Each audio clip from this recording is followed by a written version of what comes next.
샬롬, 반갑습니다. 우리 더원 사랑의 교회 모든 성도님들을 주님의 이름으로 사랑하고 또한 축복합니다. 이 시간 함께 매일 받은 만남, 예수님과의 만남을 통하여서 우리의 삶이 변화되고 우리 인생이 변화되는 귀한 시간이 되기를 주님의 이름으로 간절히 소망합니다. 함께 기도하고 시작하도록 하겠습니다. 전능하신 하나님, 은혜와 사랑에 감사합니다. 주님의 은혜로 이 시간도 말씀을 바라보기 원하며 예수님을 만난 많은 사람들을 함께 묵상해 나아가며 정말 참된 주인 오직 예수 그리스도를 우리가 다시 바라보기 원하오니 믿음으로 바라보는 우리의 시선 가운데 주님의 한량없는 은혜와 사랑으로 우리를 마음 가운데 평안함을 허락하여 주시고 또한 만난 자들의 모습을 바라보며 우리의 삶이 어떠한지를 비춰볼 수 있도록 주님 우리와 함께하여 주시옵소서. 주님께서 늘 동행하시며 이 시간 가운데 함께할 수 있사오며 거룩하신 예수님의 이름으로 기도드립니다. 아멘. 네, 반갑습니다. 오늘 말씀은 저번 토요일 말씀과 이어지는 말씀인데요. 바로 마태복음 12장 말씀입니다. 12장 10절부터 13절까지의 말씀 함께 보도록 하겠습니다. 10절부터 13절까지의 말씀 함께 보도록 하겠습니다. 같이 읽도록 하겠습니다. 한쪽 손 마른 사람이 있는지라 사람들이 예수를 고발하려 하여 물어 이르되 안식일에 병 고치는 것이 옳으니까 예수께서 이르시되 너희 중에 어떤 사람이 양 한 마리가 있어 안식일에 구덩이에 빠졌으면 끌어내지 않겠느냐. 사람이 양보다 얼마나 더 귀하냐.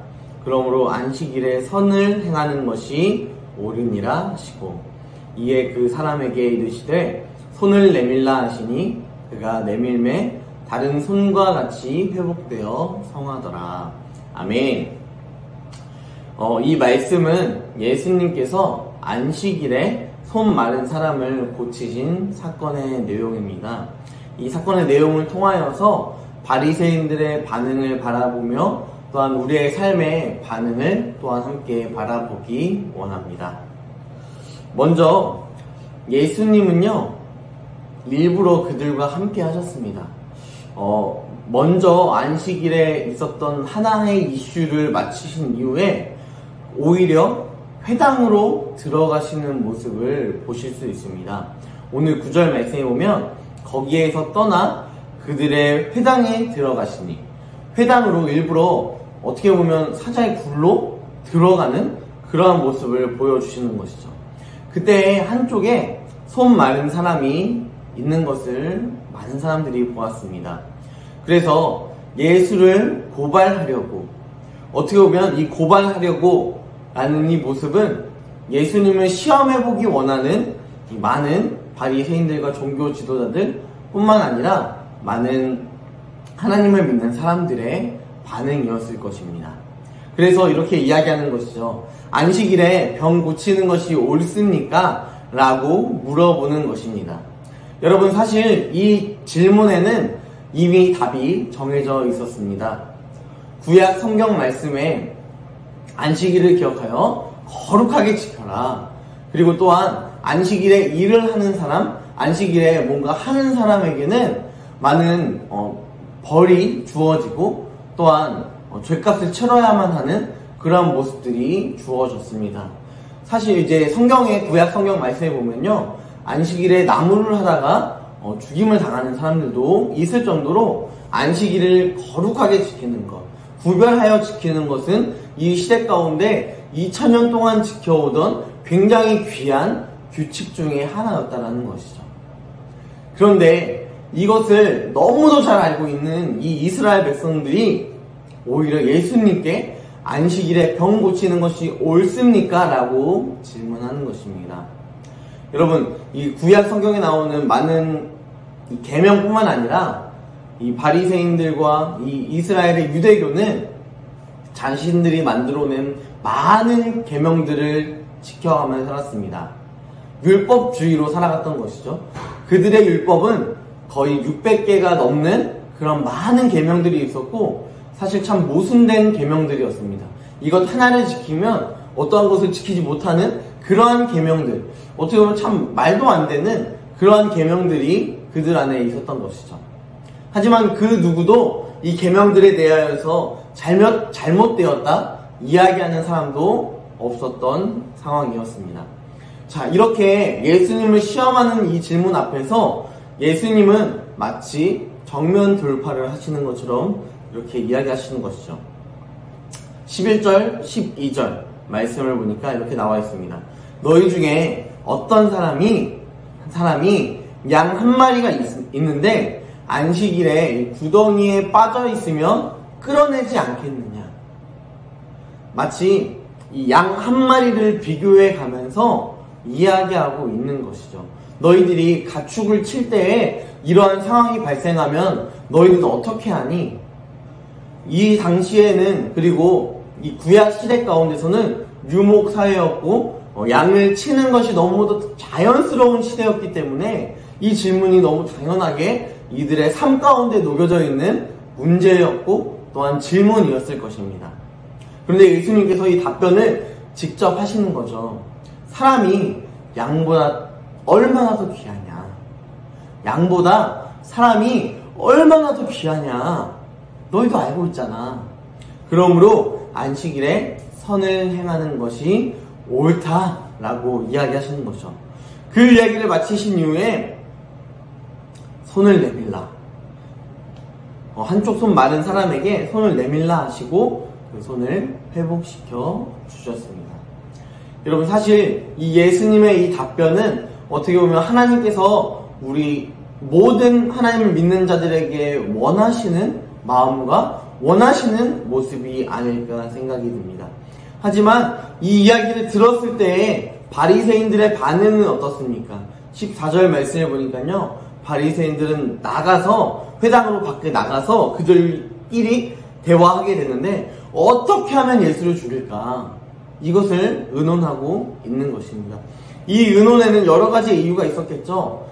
갑자기 이런 말도 안 되는 사람이 메시아처럼 나타나서 병을 고치기도 하고 여러 가지 이적들을 행하는 모습을 보니까 자꾸 내가 원하는 메시아의 상이 아닌 사람이 등장하자 제거하고 싶은 마음이 있었을 것이고, 또한 이 안식일에 자신들의 룰을 이제 파괴시키는 이 예수님의 모습을 바라보니까 죽이고자 했던 그러한 마음들이 분명히 그들 안에 들었을 것입니다.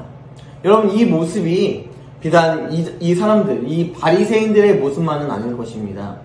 우리에게도요, 이런 동일한 모습이 나타날 수 있습니다. 우리가 예수를 알지 못하였을 때는 그것이 너무도 당연하게 살아가다가 예수를 믿고 예수로 살아가고 있을 때에는 우리의 이 살아감에 있어서의 삶의 룰이 깨질 수밖에 없게 되는 것이죠. 여러분, 믿지 않았을 때, 또한 예수님을 정말 나의 온전한 주인으로 모시지 않았을 때에 우리의 삶의 모습은 어떠하였습니까? 주일날 교회에 갔다가 하나의 예배를 드리고 난 이후에 내가 하고 싶은 대로 그냥 살아가는 것? 이것이 너무도 당연한 모습 아니었습니까? 그런데 예수를 믿고 나서 예수로 살아가려고 했을 때 우리의 삶의 반응이 어떻습니까?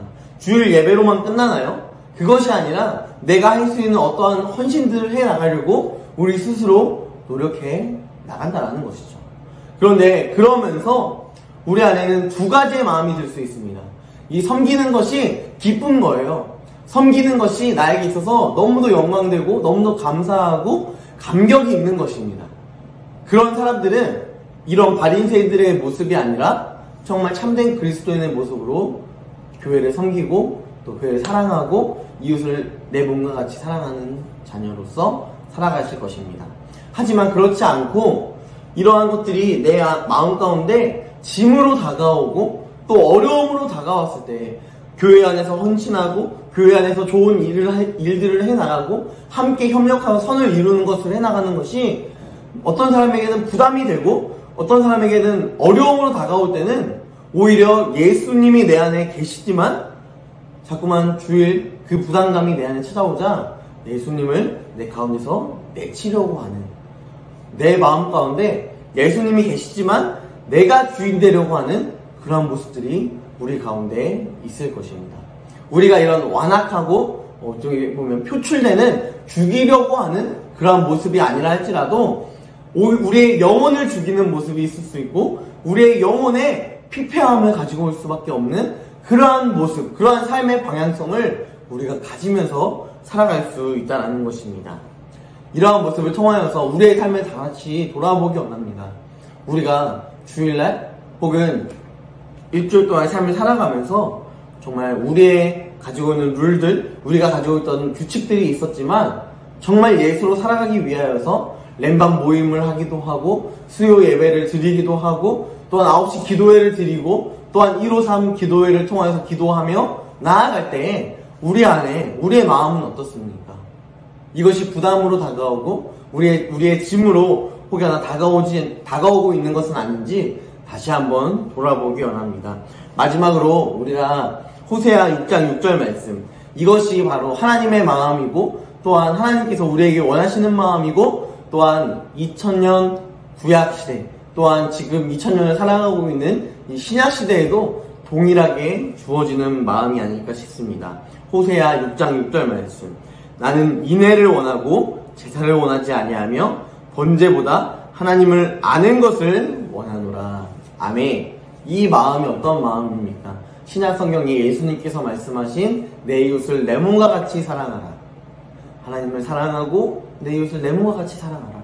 이 모습으로 우리가 살아내는, 그래야여서 우리가 기쁨으로 렘방에 들어가고 또 기쁨으로 수요 예배를 함께 드리며 공동체로서의 삶을 살아가고 또한 기쁨으로 9시 기도회에 함께 동행하며 우리 교회 공동체가 같은 시기, 같은 상황 속에서 모이지 못할지라도 마음만은 늘 동행하며 함께하는 공동체로 살아가기를 주님의 이름으로 간절히 소망합니다.